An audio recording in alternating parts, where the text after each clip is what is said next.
Halo guys, kembali lagi di channel Day9. Gimana kabar semuanya? Semoga kalian sehat selalu dan dimudahkan segala urusannya. Kali ini saya akan membahas drama Korea ongoing berjudul Hyper Knife, yaitu episode 3 dan 4. Yang mana pada episode sebelumnya, Jung Seok yang tengah berusaha menguburkan tubuh pria di kedai yang terus mengawasi Jung Seok, namun tiba-tiba terdengar suara langkah seseorang mendekat. Saat Jung Seok bersiap untuk menyerang, ia sangat terkejut karena orang yang berdiri di depannya adalah Choi Duk-hee. Jika kalian suka dengan video ini, silahkan disubscribe aja biar nggak ketinggalan video terbaru dari Day9. Lantas bagaimana kelanjutannya? Ora kesuwen, langsung bae ning alur ceritane.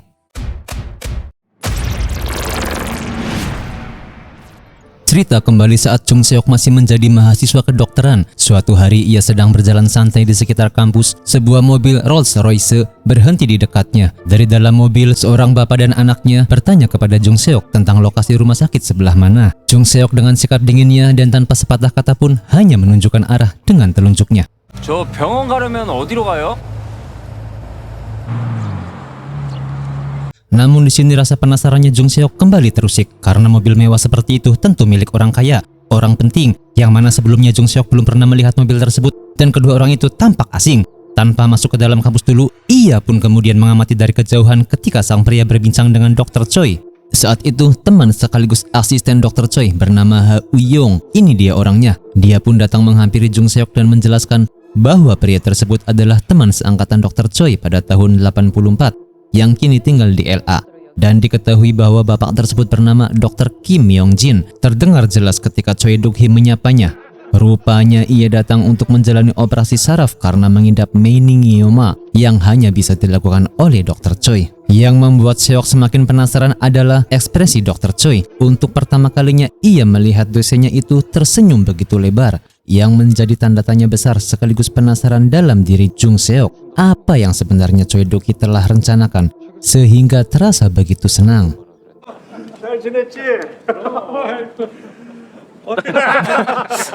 웬 LA? LA에서 오신다는 분 오셨나 보네. 메닌지오마? 메닌지오마라 그랬나? 최 교수님 동기? 84학번 김명진 선배라고? Saat di dalam mes kampus, Ha Uyong menanyakan ke Jung Seok kenapa tidak tinggal di apartemen saja. Jung Seok pun menjelaskan bahwa dirinya minggu depan akan ke Boston, yang mana nantinya Jung Seok akan menjadi setara dengan Choi Duk-hee keahliannya setelah ke Boston nanti. Dan Ha Uyong pun sempat iri melihat pemberian lampu dari Choi Duk-hee, yang ternyata Jung Seok saking ngefans banget sama Choi Duk-hee-nya selalu minta barang milik Choi Duk-hee. 금방 보스턴 갈 건데 뭐하러? 병원 앞에 원룸이라도 하나 구하지 그래? 결정된 거나 다뤄놨긴 하지. 이거 교수님 방에 있던 거 아니야?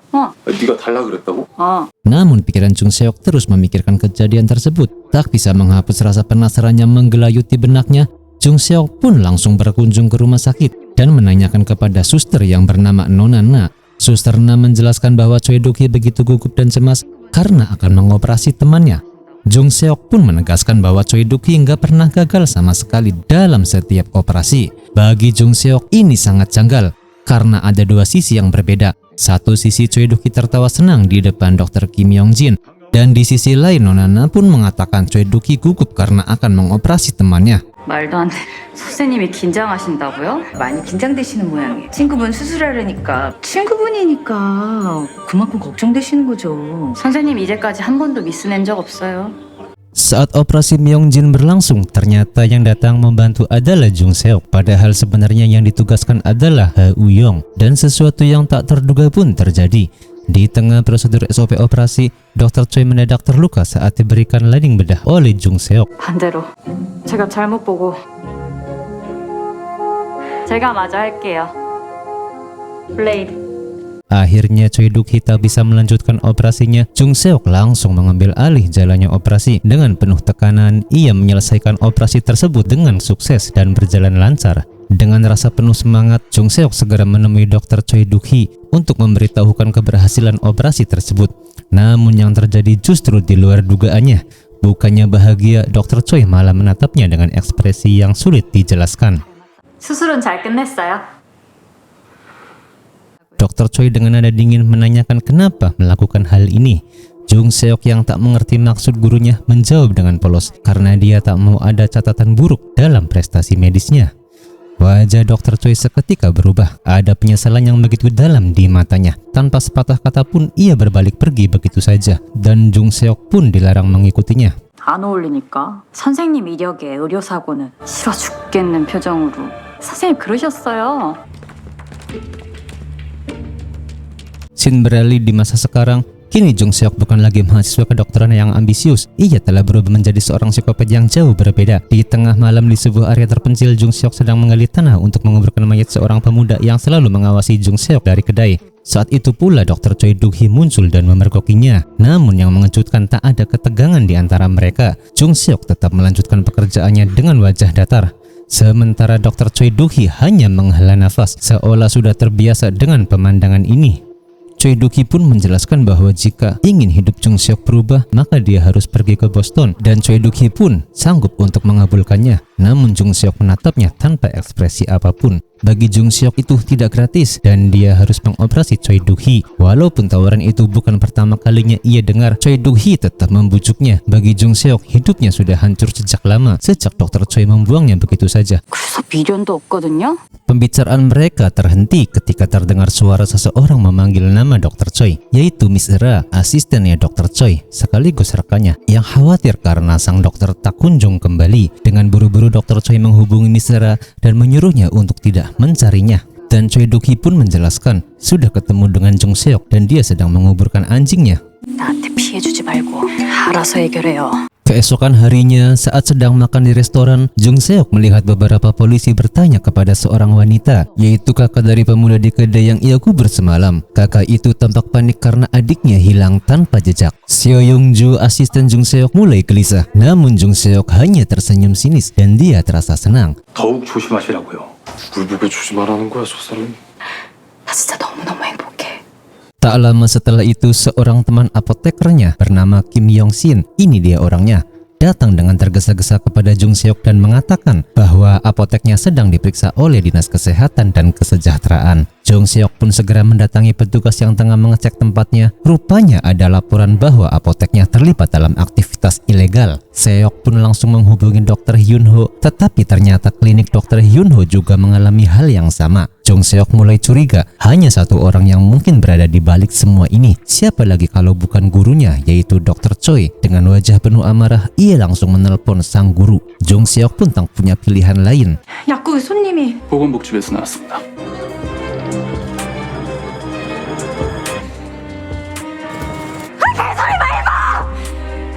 도착하면 연락해라. 저녁 먹게. 할 말 있으면 부산으로 오던지. Bersama Seo Young-ju, ia pergi ke Busan, tempat di mana acara penghargaan dokter terbaik berlangsung. Di sana ia melihat Dr. Choi dikerumuni wartawan. Seperti yang diduga, sang dokter kembali menjadi kandidat kuat untuk penghargaan tersebut. Saat pergi ke toilet, Jung Seok pun tak sengaja mendengar percakapan tiga wanita yang tengah bergosip tentang Nyonya Ichida, yaitu CEO yayasan sekaligus sponsor utama acara tersebut. Mereka mengatakan bahwa anaknya sakit parah, mengidap tumor otak. Semua dokter saraf pun bilang operasinya terlalu beresiko. Mendengar semua itu, ia mulai menyadari satu hal, ada sesuatu yang lebih besar sedang terjadi. Sesuatu yang melibatkan Dr. Choi, dirinya, dan rahasia kelam yang selama ini tersimpan rapat. 아들이 오늘 내일 해. 인터뷰할 정신 없을 거야.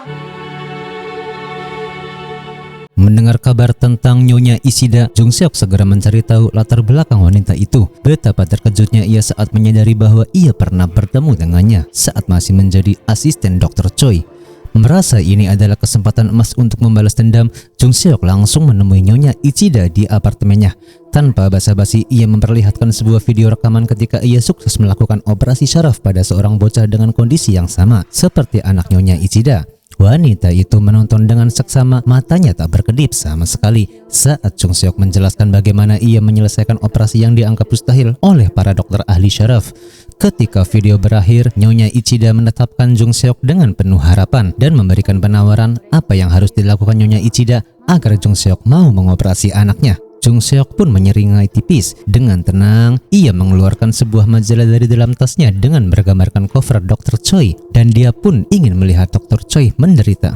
Namun Nyonya Ichida hanya diam sejenak, lalu dengan tegas membuka pintu hotelnya dengan berkata, "Silahkan pergi, Jung Seok pun mengepalkan tangan tanda kecewa berat karena rencananya gagal, tapi ia tak menyerah begitu saja. 悲惨な目に遭わせたいんです。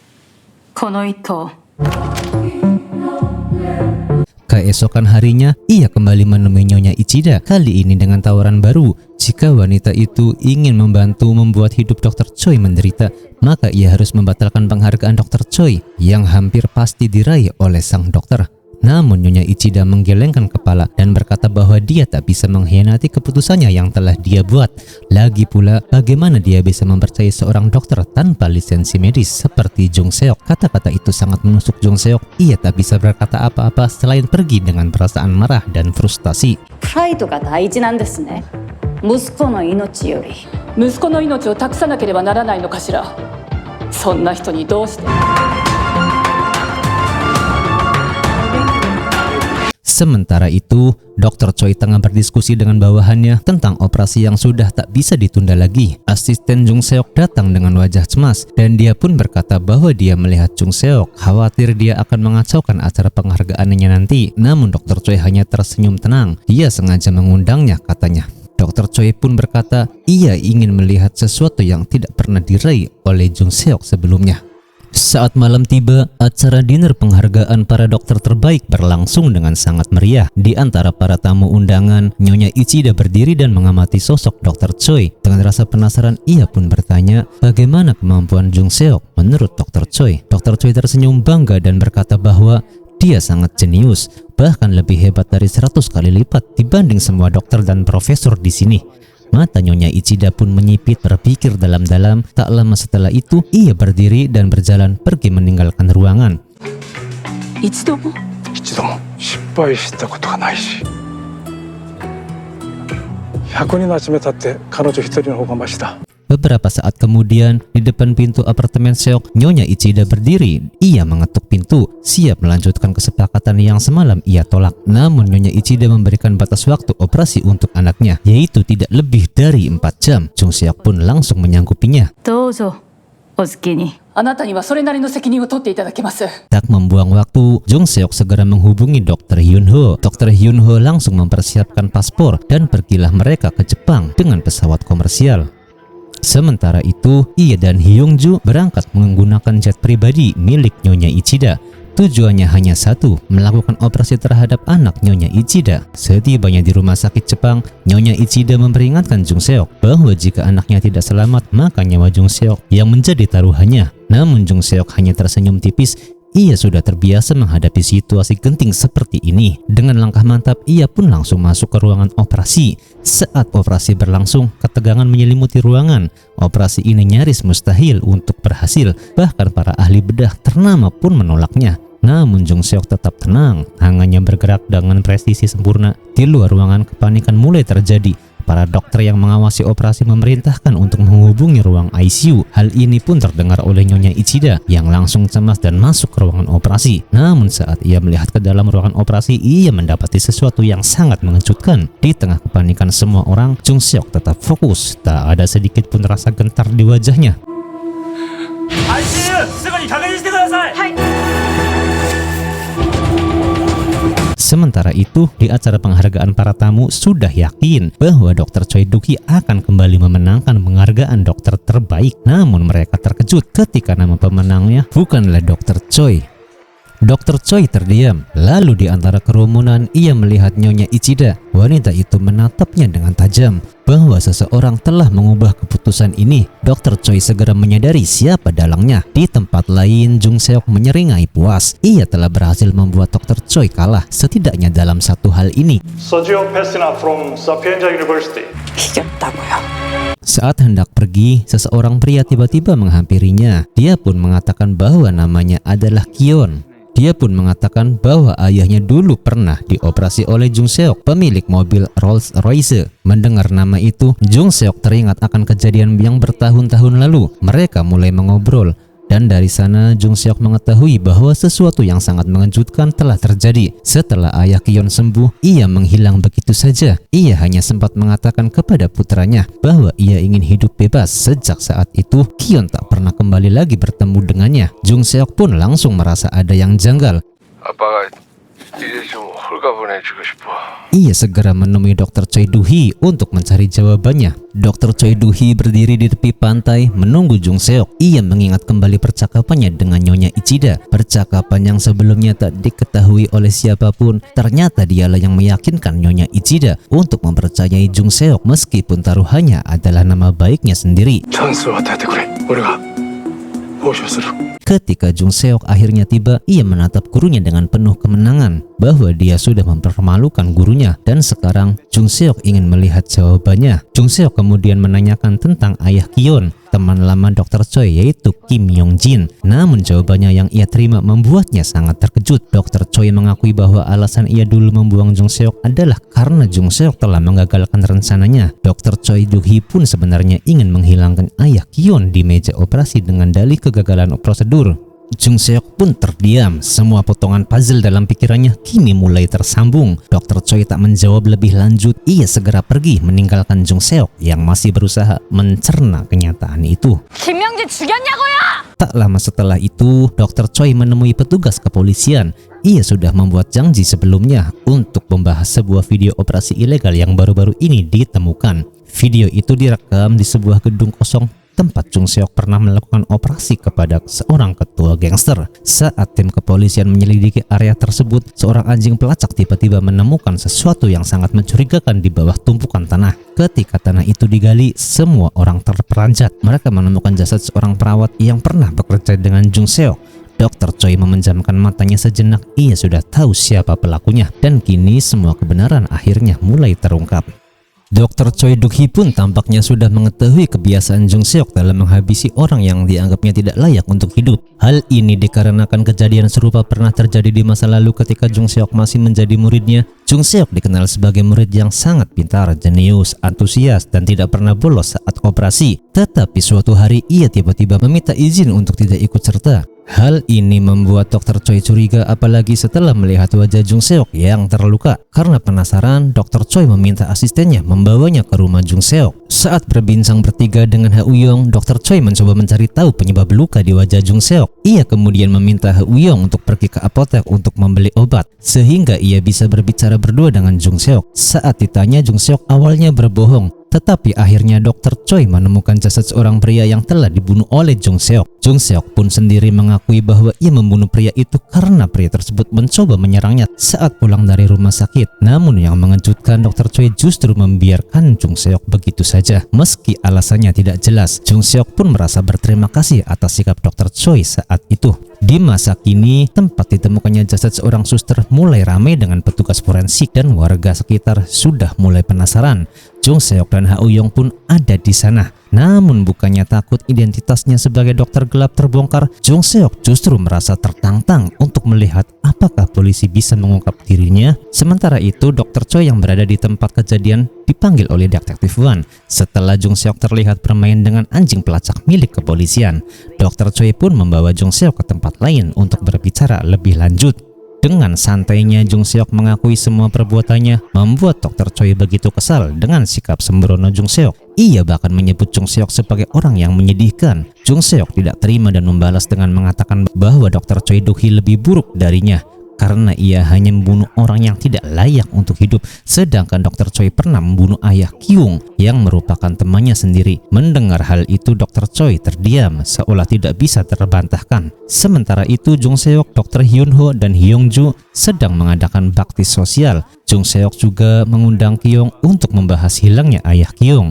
Dari informasi yang didapat, ayah Kyung terakhir kali terlihat di sebuah rumah sakit jiwa yang kini telah ditutup. Di tempat lain, Dr. Choi sedang makan dengan para detektif, termasuk Detektif Wan yang mengungkapkan bukti penting bahwa ada sehelai bulu yang ditemukan. Melihat bukti tersebut, wajah Dr. Choi berubah, menyadari bahwa polisi mungkin akan segera mengarah ke Jung Seok. Jung Seok dan Kyung kemudian pergi ke rumah sakit untuk mencari informasi mengenai ayah Kyung. Mereka bertemu dengan mantan petugas yang pernah bekerja di sana. Namun karena nama ayah Kyung terdaftar dengan nama yang berbeda, Kyung mulai meragukan informasi yang diberikan. Jung Seok lalu menunjukkan foto Dr. Choi kepada mantan petugas, tetapi petugas itu tampak takut dan tidak mau menjawab. Saat mencari berkas lama, Jung Seok menggunakan kecerdasannya untuk mendapatkan bukti bahwa mantan petugas itu benar-benar pernah melihat ayah Kyung. Akhirnya petugas itu menghubungi seseorang untuk mengirimkan foto lama yang menunjukkan pasien di rumah sakit. Di tempat lain, seorang kenalan Dr. Choi bernama Misra berbincang dengan petugas forensik yang menangani kasus suster yang terbunuh. Misra mendapatkan informasi bahwa bulu yang ditemukan di tubuh suster berasal dari anjing pelacak peliharaan Jung Seok. Menyadari bahwa identitas Jung Seok mungkin segera terbongkar, Dr. Choi mulai memikirkan cara untuk mencegahnya. Ia pun kembali mengingatkan bahwa Jung Seok dulu sangat antusias dalam mempelajari operasi tanpa henti. Jung Seok dan Kyung masih menunggu kiriman foto dari rekan mantan petugas, tetapi foto itu tak kunjung datang. Anehnya, tiba-tiba mantan petugas itu izin pergi sebentar. Jung Seok yang sudah menduga ada sesuatu yang disembunyikan hanya tersenyum dan meminta Kyung untuk keluar. Kyung pun langsung marah saat prosesnya begitu lama. Kyung pun langsung memukuli orang tersebut sampai jatuh dan melukai tangannya. Jung Seok yang ingin mengobati mantan petugas yang terluka yang sebenarnya adalah bagian dari rencananya sejak awal. Ternyata mantan petugas itu menyembunyikan cincin milik ayah Kyung di balik sarung tangannya. Kyung yang mendengar hal ini langsung marah. Mendengar bahwa mantan petugas itu telah berbuat sesuatu kepada ayahnya, pertikaian pun tak bisa dihindarkan. Namun karena cuaca sedang hujan, mereka terjatuh ke sebuah jurang. Mantan petugas itu dinyatakan tewas, sementara Kyung mengalami luka berat dan harus menjalani perawatan intensif. Berbekal cincin tersebut, Jung Seok mendatangi ruang kerja Dr. Choi menuntut pengakuan bahwa dialah yang membunuh ayah Kyung alias Kim Yong Jin. Namun Dr. Choi kembali mengelak, membuat Jung Seok semakin murka. Jung Seok pun mengingatkan bahwa jika saat operasi dulu Dr. Choi menyuruhnya membunuh ayah Kyung, ia pasti akan melakukannya dengan senang hati sebagai bentuk kehormatan kepada sang guru. Meski demikian, Dr. Choi tetap diam dan pergi meninggalkan Jung Seok begitu saja. Sesampainya di rumah, Dr. Choi meminta asisten rumah tangganya untuk segera pulang. Dr. Choi ingin sendiri tanpa ada yang mengganggu untuk menenangkan pikirannya. Setelah memastikan dirinya sendirian, ia berjalan menuju sebuah gudang. Di dalam gudang tersebut terdapat mobil Rolls Royce milik ayah Kyung, mengungkapkan bahwa Dr. Choi memang terlibat dalam hilangnya ayah Kyung. Tak lama setelah itu, Dr. Choi menemui detektif Wan yang sebelumnya telah mengajaknya bertemu untuk menyampaikan sesuatu yang sangat penting. Saat masuk, Dr. Choi memberikan tisu kepada detektif Wan untuk membersihkan tangannya yang kotor karena debu dari pintu mobil. Dengan santainya, detektif Wan menerima tisu tersebut. Ia lalu mengungkapkan bahwa bukti bulu anjing yang ditemukan di tubuh suster mengarah pada spesies anjing yang dipelihara oleh Jung Seok, yaitu anjing Rottweilers. Namun tak lama setelah itu, detektif Wan mulai merasa pusing dan lemas. Rupanya Dr. Choi telah menaruh obat bius di tisu tersebut, membuat kita bertanya-tanya tentang tujuannya. Apakah Dr. Choi melakukan ini demi melindungi Jung Seok agar identitasnya tak terungkap? Apakah ia membutuhkan Jung Seok untuk melakukan operasi kepadanya? Ataukah ada alasan lain di balik semua tindakannya? Yang jelas, Dr. Choi adalah dalang di balik hilangnya ayah Kyung. Dulu ketika ayah Kyung berpamitan, ia sebenarnya berada di bawah ancaman Dr. Choi Duk-hee. Namun cerita ini masih berlanjut karena drama ini masih ongoing.